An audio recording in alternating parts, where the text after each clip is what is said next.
Código ASME BPB sección 5 2017, que es el código que habla específicamente sobre los ensayos no destructivos.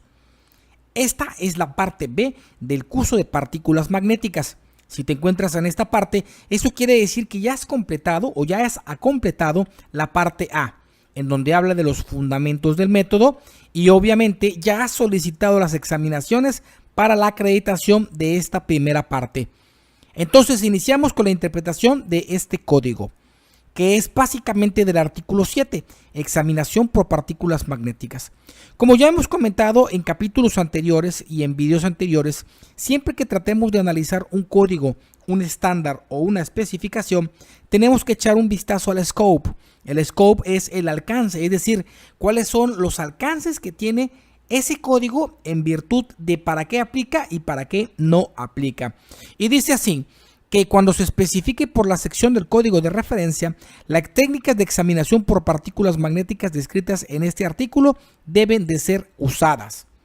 En general, este artículo está de conformidad con el estándar SE 709.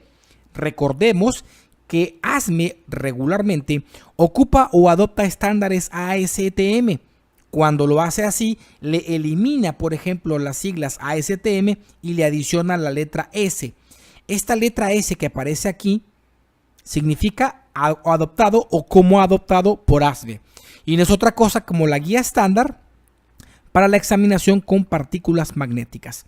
Este documento provee detalles a ser considerados en los procedimientos que se van a utilizar durante la examinación del método de partículas magnéticas.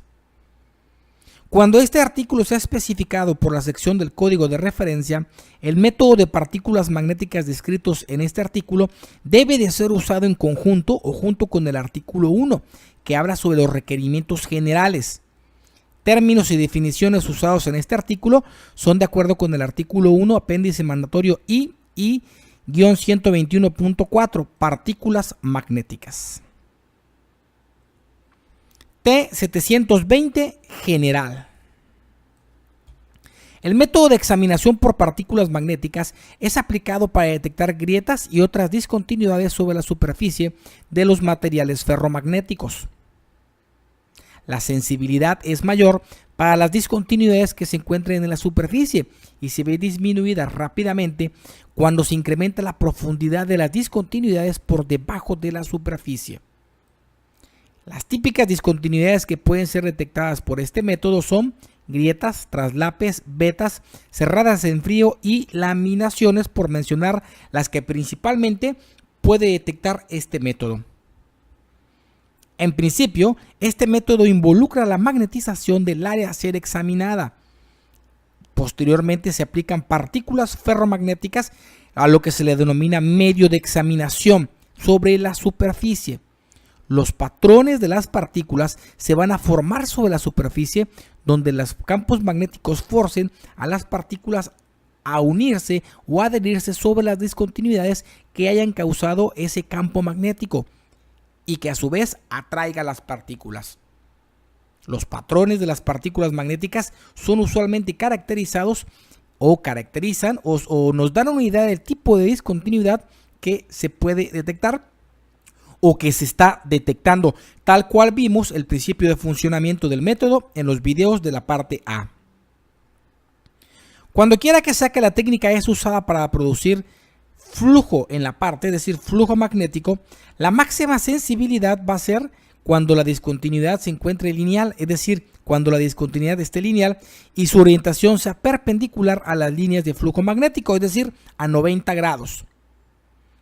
Para la óptima efectividad en la detección de todos los tipos de discontinuidades, cada área a ser examinada debe de hacerse o debe de examinarse 2 veces, cuando las líneas de flujo magnético se encuentren a 90 grados o perpendiculares una con respecto de la otra. A lo que se refiere esto es, por ejemplo, cuando utilizamos el yugo electromagnético, que lo ponemos las patas o los polos en una dirección y posteriormente rotamos 90 grados o perpendicular una con respecto de la otra.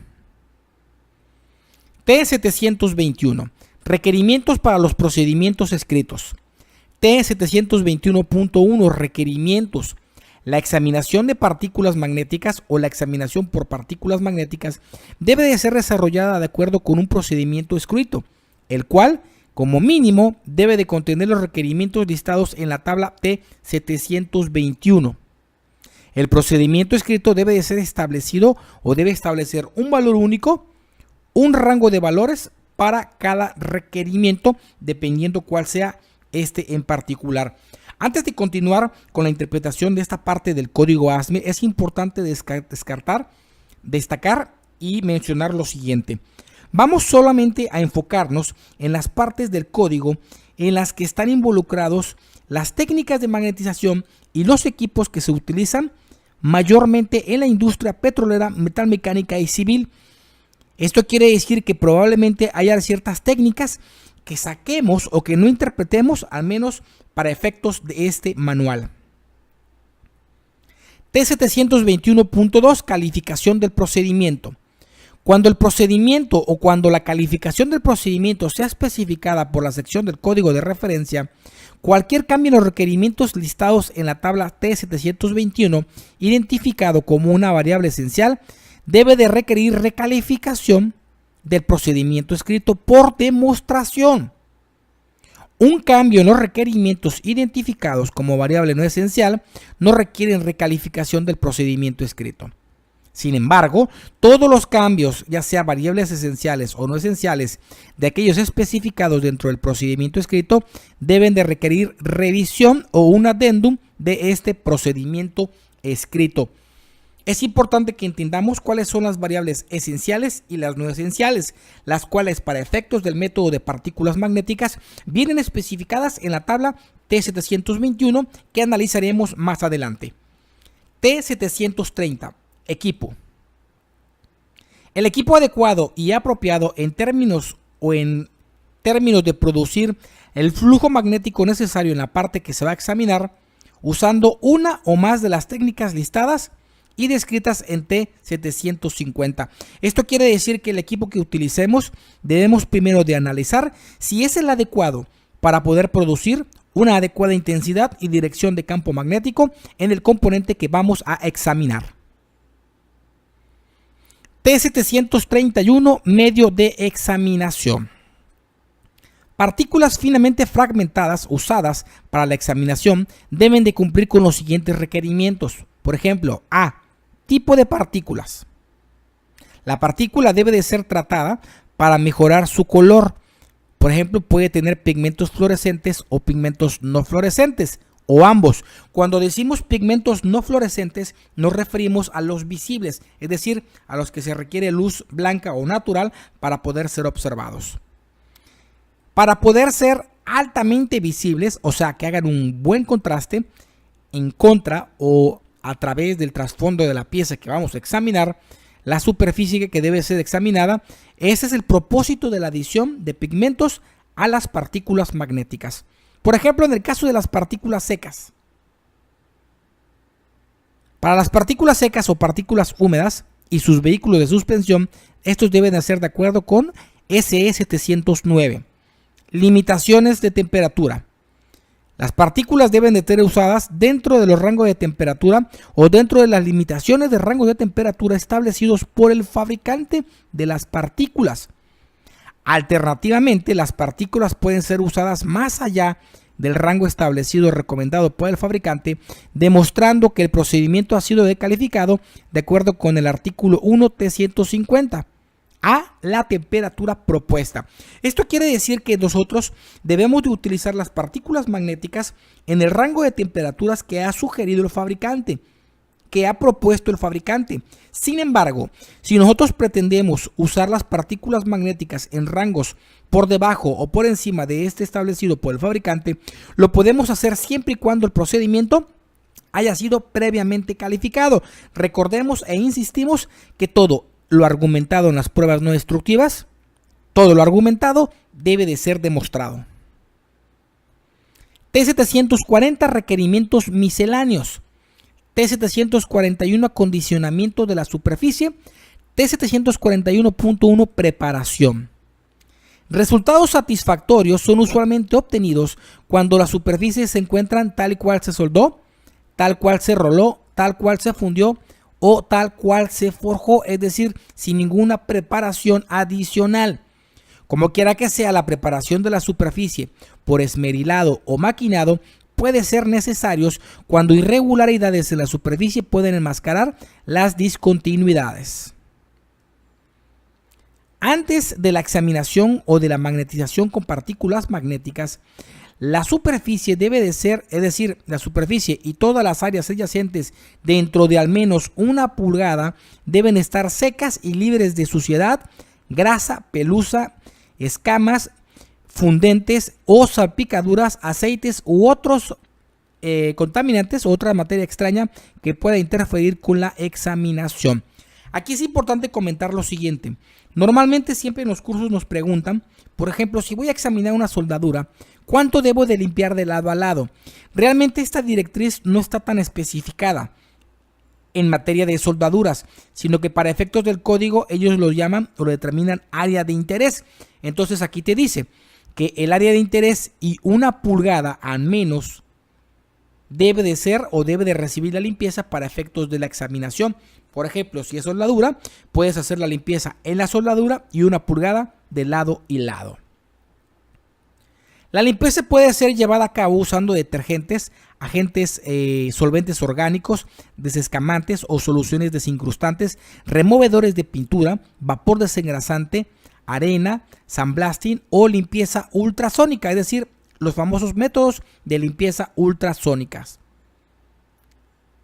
Si el componente que vamos a inspeccionar tiene cubiertas o tiene protecciones no magnéticas y son dejadas en la parte que se va a examinar, se debe de demostrar que las indicaciones pueden ser detectadas a través de esta cubierta, de esta protección.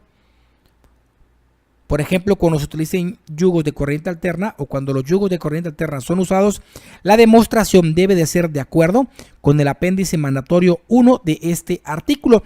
Esto quiere decir que sí se puede realizar la inspección por partículas magnéticas de componentes con protección anticorrosiva, por ejemplo con pintura, siempre y cuando se califique el procedimiento de acuerdo con el apéndice mandatorio I o 1 de este artículo. T741.2. Utilización de contraste sobre la superficie, en este caso contraste no magnético. Contraste no magnético sobre la superficie puede ser aplicado para cubrir las superficies que se van a examinar, solamente en cantidades suficientes para mejorar precisamente el contraste. Cuando se utilice contraste no magnético para incrementar la visibilidad, se debe de demostrar que es capaz de visualizar o de detectar discontinuidades a través de este contraste. Ojo, que la medición de este contraste no magnético, es decir, la medición del espesor, no es requerido. Obviamente, y siempre y cuando no coloquemos una capa muy gruesa de fondo de contraste para efectos de la examinación. T750. Técnicas. T751. Técnicas. Una o más de las siguientes 5 técnicas de magnetización deben de ser usadas. Puntas de contacto, técnica de magnetización longitudinal, técnica de magnetización circular, técnica de yugo y técnica de magnetización multidireccional. Para efectos de lo que vamos a analizar en este video en particular, vamos solo a poner atención o a hacer énfasis en la técnica de magnetización longitudinal, que es la que fundamentalmente contempla la bobina, y la técnica de yugo electromagnético. Esto no quiere decir que las demás no sean importantes, no, simplemente que son técnicas en las que los usuarios de nuestros videos, en las que los usuarios de nuestros cursos tienen más interés y nos han solicitado que así lo hagamos. En videos posteriores y en posteriores oportunidades hablaremos también del resto de las técnicas. T756, técnica de magnetización longitudinal. T753.1, procedimiento de magnetización. Para esta técnica de magnetización es completada a través de pasar corriente eléctrica a través de una bobina o de un cable que se ha enrollado a través de la sección que se va a examinar. Esto va a producir un campo magnético longitudinal y paralelo al eje de la bobina. Si es que se va a utilizar una bobina ya con vueltas preestablecidas o fijas, el componente que se va a examinar debe de ser colocado cerca de un costado de la parte interna durante la inspección. Esto es especialmente importante cuando la bobina o la abertura interna de la bobina es más de 10 veces la sección transversal de la parte o del componente que se va a examinar. T753.2 Fuerza del campo magnético. Corriente directa o rectificada debe de ser usado para magnetizar las partes que se van a utilizar o se van a examinar con esta técnica. La fuerza del campo magnético debe de ser calculado basado en la longitud y el diámetro de la parte que se va a examinar de acuerdo con A y B o como previamente haya establecido en D o en E debajo. Partes largas deben de ser examinadas en secciones que no excedan las 18 pulgadas y 18 pulgadas debe de ser usado como L en la parte para efectos de calcular los valores que se requieran, en este caso la fuerza de la magnetización. Para partes no cilíndricas, D debe de ser la dimensión máxima en diagonal, es decir, la sección transversal máxima del componente que se va a examinar. Partes con una relación LD, es decir, longitud radio igual o mayor a 4. La corriente de magnetización debe de ser dentro del 10% del ampere vuelta, como a continuación lo establece la fórmula, en donde ampere vuelta es igual a 35.000, que es una constante, entre la relación longitud-diámetro más 2. Por ejemplo, si un componente tiene 10 pulgadas de longitud y 2 pulgadas de diámetro, tiene una relación LD de 5. Entonces, por consecuencia, 35.000 entre LD, que sería 5 más 2, es decir, 35.000 entre 7, dará como resultado 5.000 ampere vuelta. Ahora, ¿qué sucede con partes que tengan una relación o un radio LD menor a 4, pero no menor que 2? Los ampere vuelta deben estar dentro del 10% de los ampere vuelta, que dé como resultado la siguiente ecuación. Ampere vuelta es igual a 45.000 entre la relación longitud-diámetro. Para partes con una relación LD menor a 2, en este caso la técnica de magnetización por bobina no debe de ser utilizada, ya que su relación LD es demasiado corta. D. Si el área que va a ser magnetizada se extiende más allá de 9 pulgadas de cada uno de los lados del centro de la bobina, el campo adecuado debe de ser demostrado utilizando un indicador de campo o una laina que tenga fallas o discontinuidades o imperfecciones artificiales. Para partes más grandes, debido a la forma o el tamaño, la corriente de magnetización debe de ser 1200 ampere vuelta a 4500 ampere vuelta. El campo adecuado debe de ser demostrado utilizando lainas que tengan fallas artificiales, indicador de campo tipo pastel o indicadores de campo de acuerdo con T764. Un medidor de efecto Hall o un gaussímetro no debe de ser usado con bobinas en la técnica de magnetización.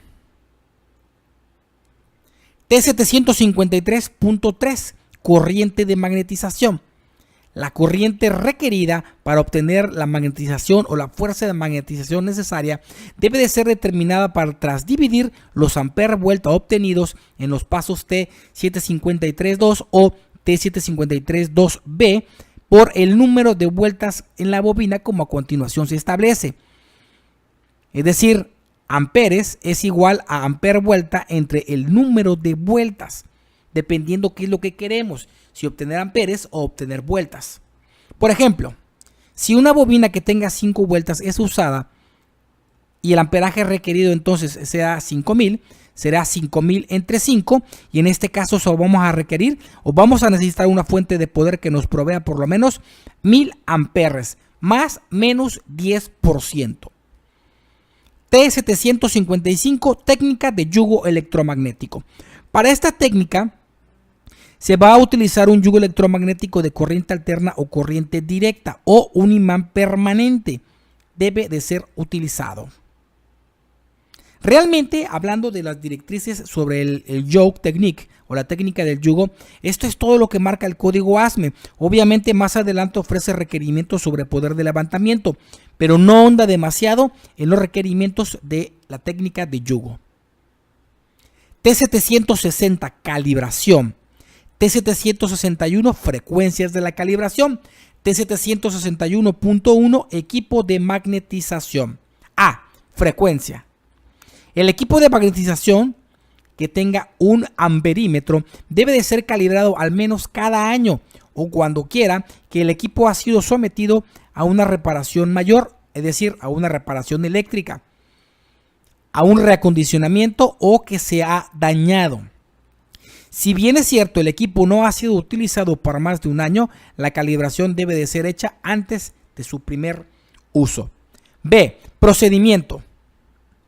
La precisión de la unidad que mide, es decir, del medidor, debe de ser verificado anualmente por un equipo que tenga una trazabilidad. En este caso lo manejan como el NIST para efectos de ASME, pero tendrá que ser entonces en cumplimiento de acuerdo con la normativa local o como se haya especificado en acuerdo contractual cuando se utilice en otras regiones. Lecturas comparativas deben de ser tomados de al menos 3 diferentes niveles de corriente de salida que se utilicen en el rango del equipo que se pretende verificar. Tolerancias. Las unidades de medición, por este caso los amperímetros, no deben de desviarse más de más menos 10% de la escala completa, es decir, relativa o las corrientes actuales o los valores actuales de corriente, tal y cual lo muestra el mismo medidor. T761.2, medidores de luz. Los medidores de luz deben de ser calibrados al menos cada año o cuando quiera que sea que el medidor ha sido reparado. Si el medidor no ha sido usado por más de un año o más, la calibración debe de ser hecha antes de que se utilice por primera vez. Esto también aplica, por supuesto, para medidores de luz visible y de luz ultravioleta. Hay que tomar en cuenta que algunos requerimientos, por ejemplo, particularmente el ASTM E709, del cual se deriva este mismo código, establece que los medidores de luz se deben de calibrar cada 6 meses. Hay que estar atento a qué directriz particularmente va a aplicar el uso de nuestro procedimiento y obviamente va a regir lo más estricto.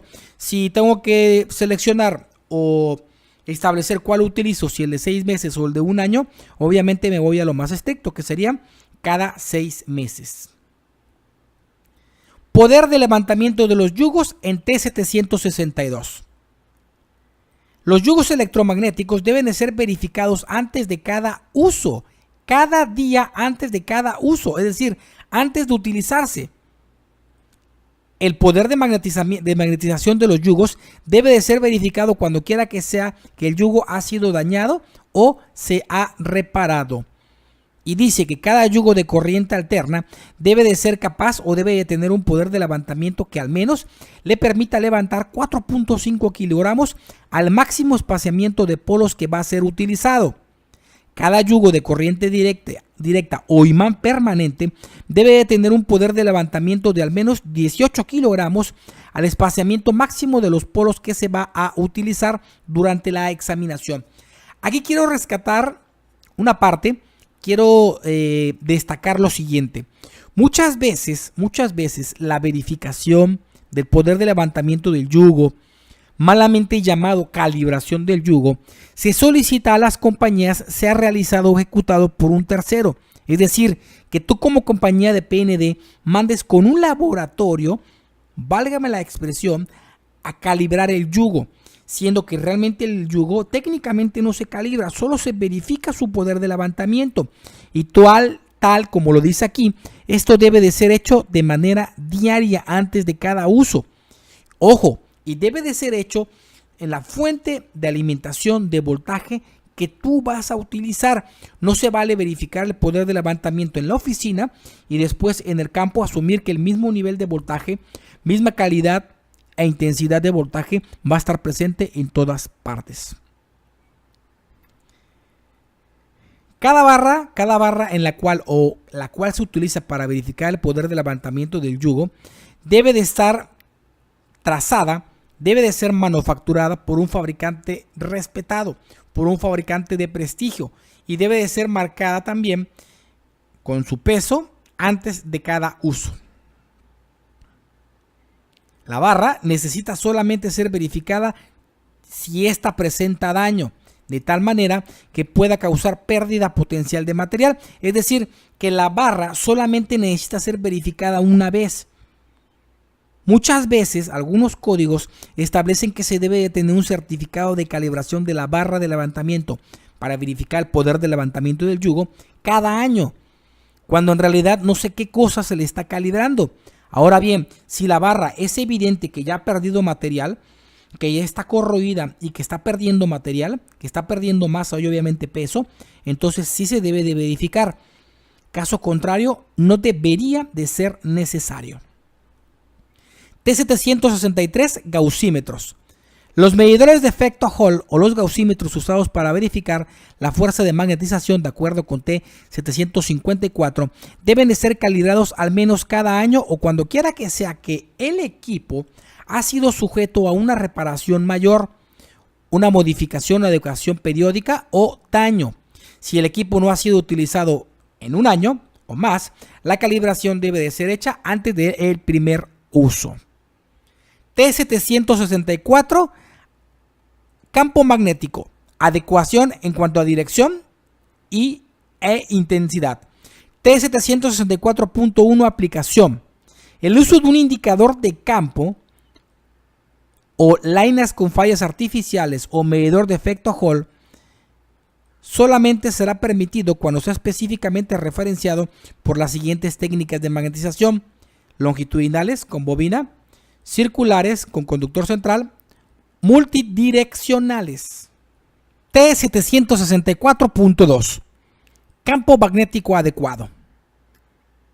El campo magnético aplicado debe de tener la fuerza suficiente para producir indicaciones satisfactorias, pero no debe de ser tan fuerte que éste pueda causar enmascaramiento de indicaciones relevantes a través de la generación o acumulación de partículas sobre la superficie.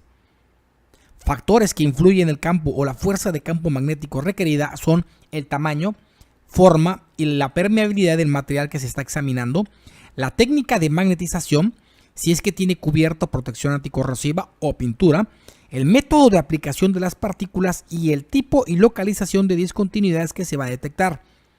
Cuando es necesario verificar la adecuada fuerza del campo magnético, esta debe de ser verificada utilizando uno o más de los siguientes tres métodos. A. Indicador de campo tipo pie o tipo pastel. El indicador de campo mostrado en la figura T764.2 debe de ser posicionado sobre la superficie del componente que se va a examinar, de tal manera que la cara de cobre que tiene el indicador de campo choque o quede frente a frente con el componente, con la superficie del componente a examinar.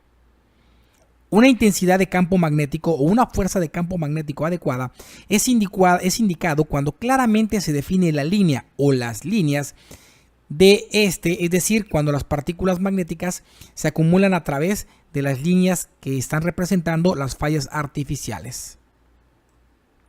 Y simultáneamente se aplica o se magnetiza el componente.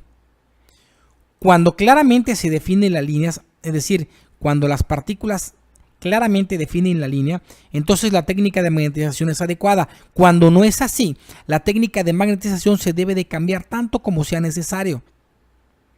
El indicador de campo tipo pastel es mejor utilizado o ofrece mejores resultados con los procedimientos que dictan el uso de partículas secas. Es importante destacar y resaltar lo siguiente. El indicador de campo tipo pastel tiene principalmente aplicación cuando se utilizan partículas magnéticas, pero con la secuencia de operación residual. No así, es decir, la literatura tiene documentado que no ofrece buenos resultados cuando se pretende utilizar con la secuencia de operación continua, ya que estos tipos de indicadores se dejan influenciar mucho por campos magnéticos externos. En este caso tenemos la figura T764.2 que corresponde al indicador de campo tipo pastel. Es importante destacar y resaltar que este tipo de indicador, como ya se comentó anteriormente, tiene una aplicación específica, es decir, su óptimo uso Su óptimo desempeño y su particular uso es para la aplicación de partículas magnéticas secas. Sin embargo, este se debe de utilizar solamente, o se debería de utilizar solamente, en la secuencia de operación residual, no así para la verificación de dirección y de fuerza de campo magnético en la secuencia de operación continua, particularmente con el yugo o bobina, ya que este tipo de indicadores se deja influenciar altamente por campos magnéticos externos. T765. Concentración y contaminación de partículas húmedas.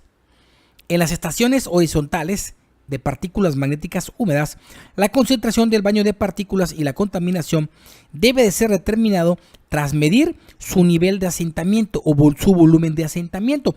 Esto quiere decir de que una vez que tú prepares el baño de partículas magnéticas, después debes de verificar el poder, mejor dicho, el nivel de concentración o de asentamiento de las partículas para ver si fueron correctamente preparadas. Esto se realiza o se completa a través del uso de un tubo centrífugo en forma de pera con una espiga de 1 mililitro y divisiones de 0.05 mililitros para partículas fluorescentes, y una que tenga una espiga de 1.5 mililitros con divisiones de 0.1 para partículas no fluorescentes. Recordemos que las partículas no fluorescentes son las visibles. Todo ello de acuerdo con SE709, que viene en el apéndice X5. Antes de que se tome la muestra, la suspensión debe de permitírsele circular, es decir, en el sistema por 30 minutos, para asegurarse de que se hayan mezclado todas las partículas que hayan podido quedar sedimentadas o atrapadas en las paredes o en el fondo del tanque. Esto también aplica para cuando yo preparo partículas magnéticas de aplicación en campo, por ejemplo, que las preparo en mi recipiente o en mi atomizador. También antes de generar la muestra, donde voy a vertirla acá en el tubo centrífugo para verificar la concentración, tengo que agitarlo vigorosamente. T765.1, concentración. Tome una muestra de 100 mililitros de la suspensión de la manguera o de la boquilla. Entonces, esta usted la va a dejar que se asiente por aproximadamente 60 minutos cuando el medio o vehículo de suspensión es destilado de petróleo, o 30 minutos cuando el vehículo de suspensión es agua. El volumen de asentamiento en el fondo debe de ser indicador de la concentración de las partículas.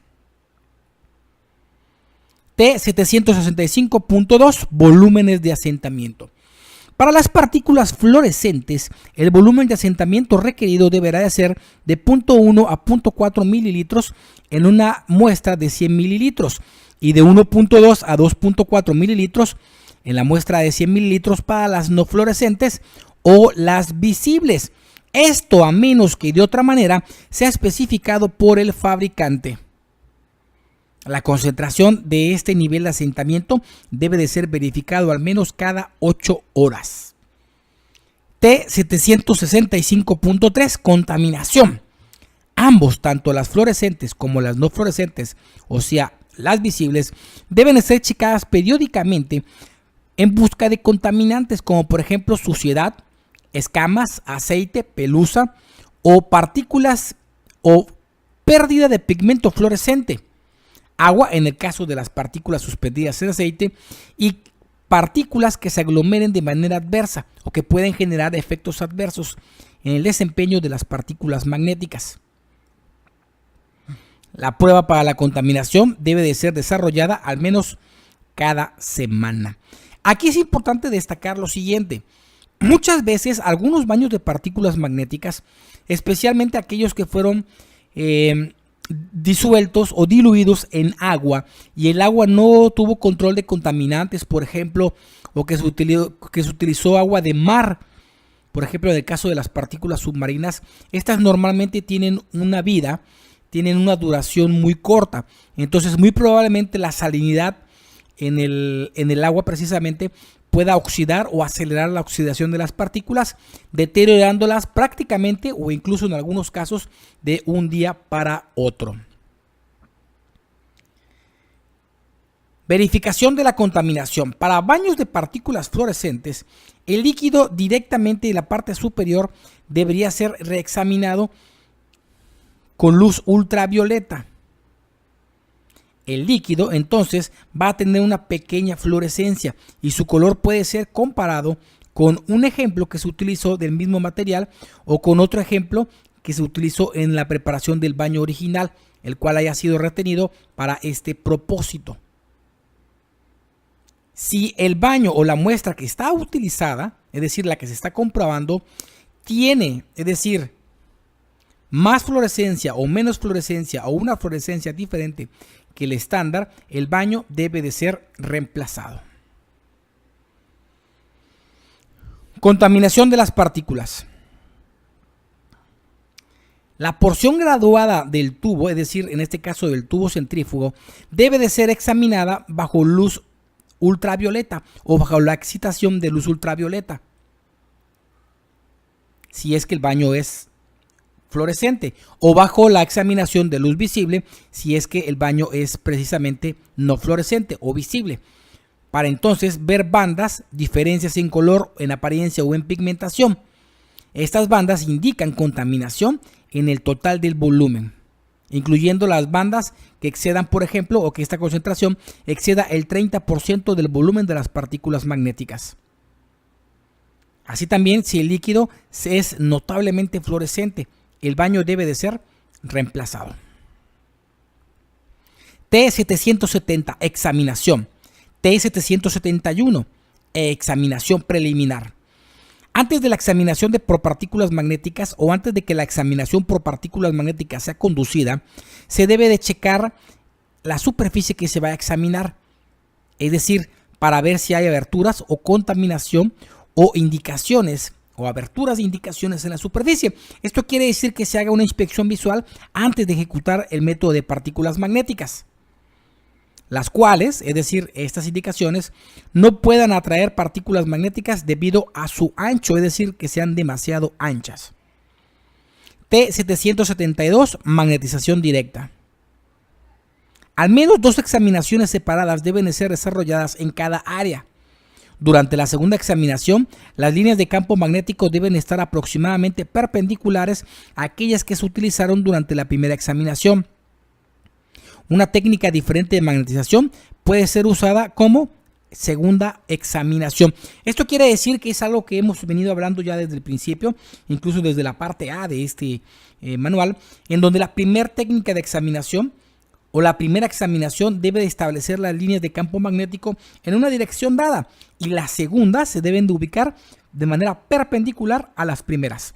Esto para tener una cobertura completa del 100% del área de interés. T773, método de examinación. Las partículas ferromagnéticas usadas como medio de examinación pueden ser tanto húmedas como secas, así también pueden ser tanto fluorescentes como no fluorescentes. Y la examinación debe de ser hecha por el método continuo. A. Partículas secas. La corriente de magnetización debe mantenerse activa o debe mantenerse encendida mientras el medio se está aplicando y cualquier exceso de medio de examinación es removido. Esto quiere decir que para las partículas magnéticas secas se debe de establecer la magnetización, se debe posteriormente aplicar partículas, remover cualquier exceso de partículas en la superficie y desarrollar la examinación, es decir, la inspección e interpretación de indicaciones. En todo caso, la corriente magnetizadora debe de estar siempre activa. En el caso de B, que son partículas húmedas, dice que la corriente de magnetización debe de encenderse después de que las partículas han sido aplicadas y el flujo de partículas se debe de detener con la aplicación de la corriente. Las partículas húmedas aplicadas en aerosol, es decir, en latas de aerosol, o que hayan sido bombeadas o que tengan sprayers, pueden ser aplicados antes o durante la magnetización. Las partículas húmedas pueden ser aplicadas durante la aplicación de la corriente magnetizadora, si no están aplicadas o si es que no fueron aplicadas directamente sobre el área que se está examinando y se le permite fluir a través del área que estamos evaluando.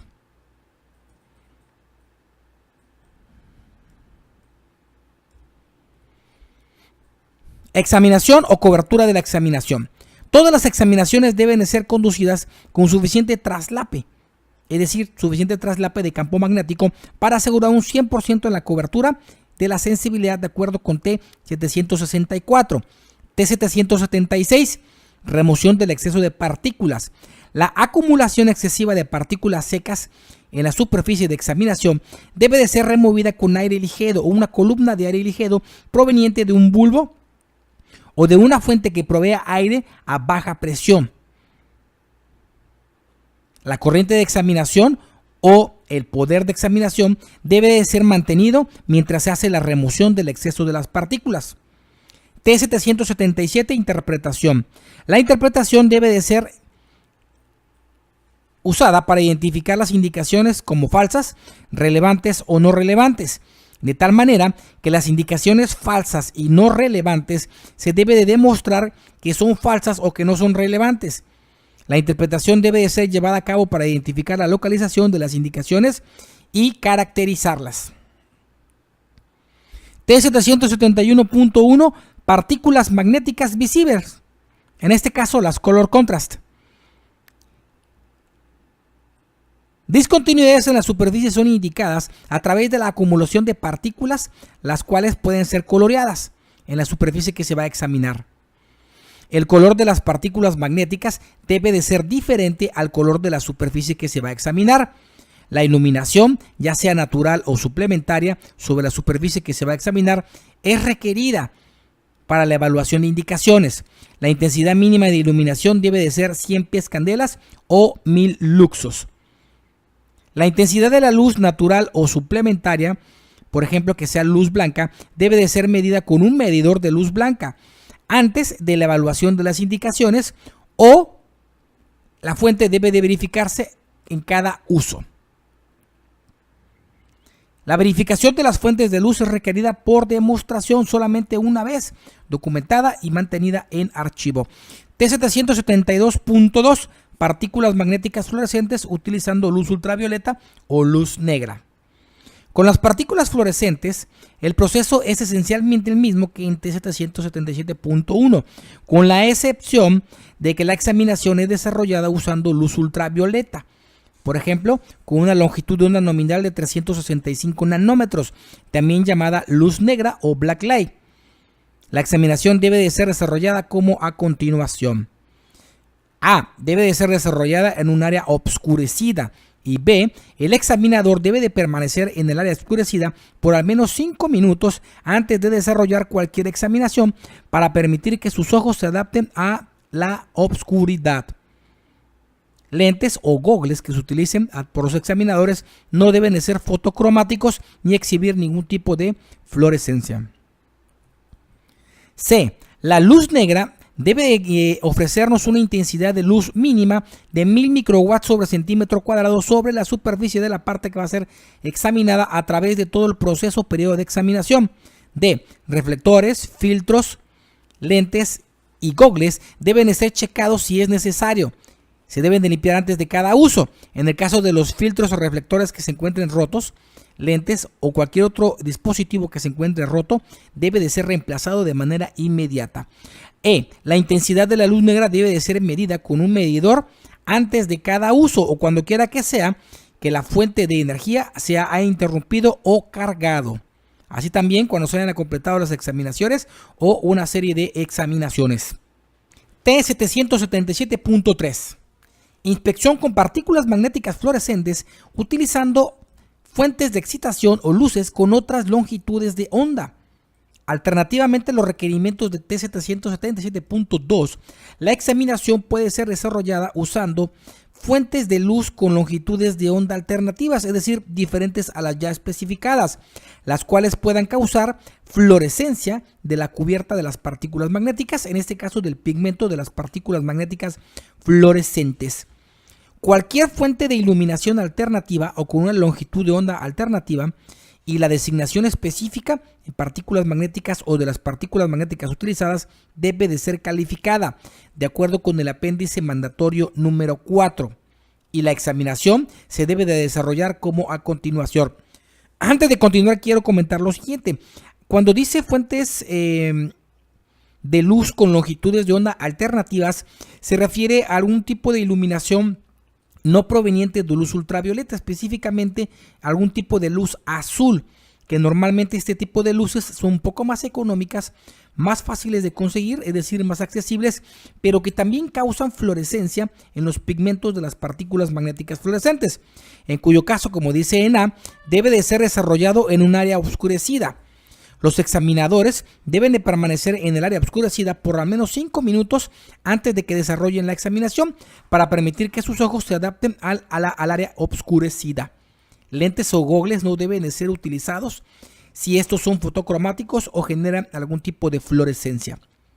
C. Si la luz de excitación fluorescente emite luz visible, esta intensidad no debería de ser mayor a 2 pies candelas o 20 luxos. El examinador debe de usar lentes que incrementen o lentes que tengan un filtro que incrementen esta fluorescencia, los cuales sean aprobados de acuerdo con el manufacturador, es decir, con el fabricante de la fuente de luz. Normalmente este tipo de lentes son lentes amarillos que incrementan todavía más la visibilidad de cualquier indicación que se presente en la superficie de los objetos que estamos examinando. D. La fuente de excitación fluorescente debe de tener una intensidad mínima de luz en la superficie a través de todo el periodo de examinación, la cual debe de ser calificada de acuerdo con el apéndice mandatorio 4. E. Reflectores, filtros, lentes o gogles deben de ser checados y si es necesario se deben de limpiar antes de cada uso. Reflectores agrietados, filtros, gogles o lentes deben de ser reemplazados inmediatamente.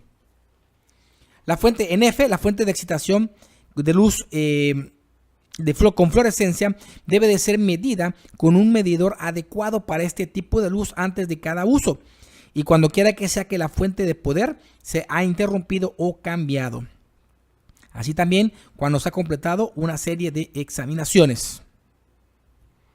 T778, desmagnetización.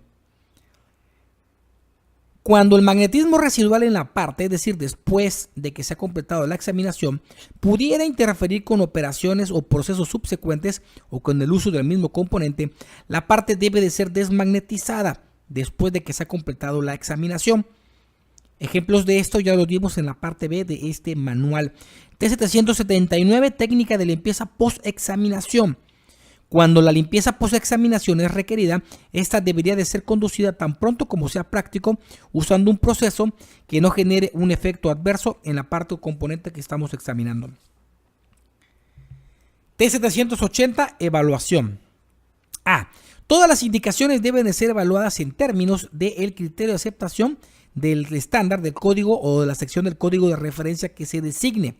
B. Las discontinuidades en o cercas a la superficie y que sean indicadas a través de la retención de examinación, o sea, del medio de prueba, en este caso de las partículas, como quiera que sean, las irregularidades localizadas en la superficie debido al maquinado o marcas de maquinado u otras condiciones superficiales pueden producir indicaciones falsas. Hay que estar muy atento a este punto. Áreas anchas que generen gran acumulación de partículas magnéticas, las cuales pueden enmascarar indicaciones de discontinuidades, están prohibidas. En tales áreas se deben de limpiar y reexaminar. T790, documentación. T791, magnetización multidireccional o esquemas de magnetización multidireccional. Un esquema debe de ser preparado para cada geometría diferente de componentes a ser examinado, mostrando la geometría de la parte, cualquier arreglo de cables que se conecten, conexiones, corriente de magnetización para cada circuito en las áreas de examinación o donde quiera que sea que el campo magnético sea el adecuado y con suficiente fuerza sea obtenido. Partes con geometrías repetitivas, es decir, que sean casi la misma una tras otra, pero con diferentes dimensiones, pueden ser examinadas con un solo sketch, demostrando que el campo magnético, que la fuerza del campo magnético es adecuado cuando se demuestre de acuerdo con T756.2. T792, registro de indicaciones. T792.1, indicaciones no rechazables. Las indicaciones no rechazables deben de ser registradas como se ha especificado en la sección del código de referencia.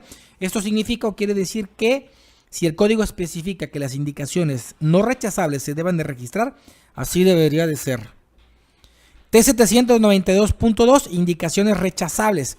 Las indicaciones rechazables deben de ser registradas como tales y como mínimo se debe establecer el tipo de indicación, si es lineal o redondeada, su localización, su extensión, esto quiere decir longitud o diámetro, o si se trata de un grupo de indicaciones alineadas, esto también debe de ser registrado.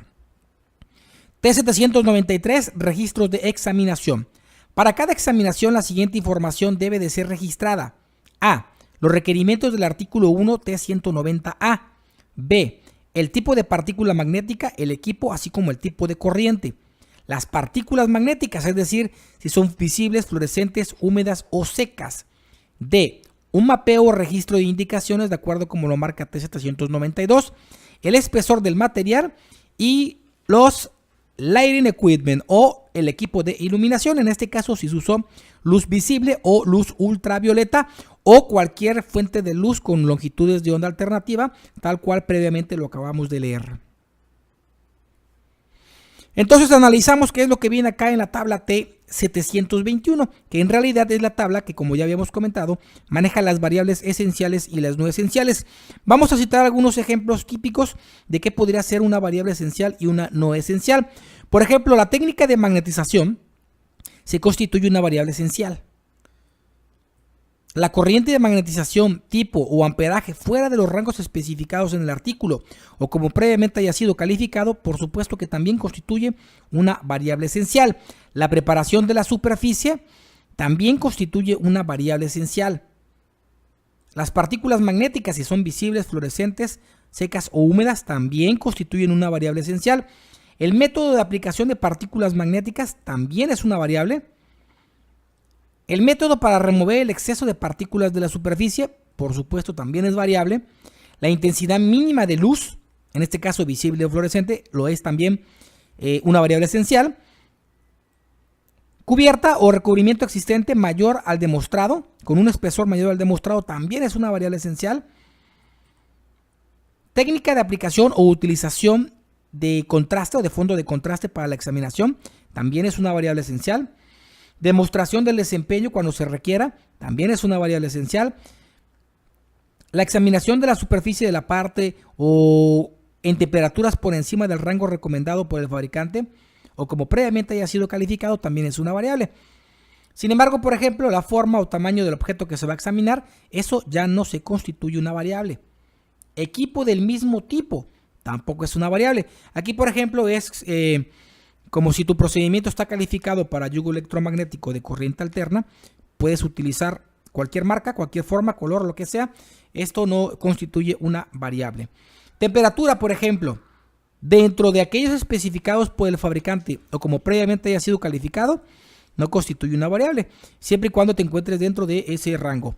Técnica de desmagnetización no es una variable. Técnica de limpieza post-examinación tampoco lo es. Y los requerimientos de calificación de personal así tampoco constituyen una variable esencial. Sin embargo, es importante de comentar lo siguiente. Si por requerimiento contractual, si por requerimiento específico de algún cliente, si por requerimiento específico porque así lo demanden las circunstancias, cualquier cosa se constituye como obligatoria o particularmente obligatoria, debe de imperar ese requerimiento. Por ejemplo, porque en muchos contratos, específicamente en usuarios de componentes que particularmente se utilicen, ellos establecen incluso hasta marcas de equipos que se deben utilizar. Entonces hay que estar atento a esos requerimientos.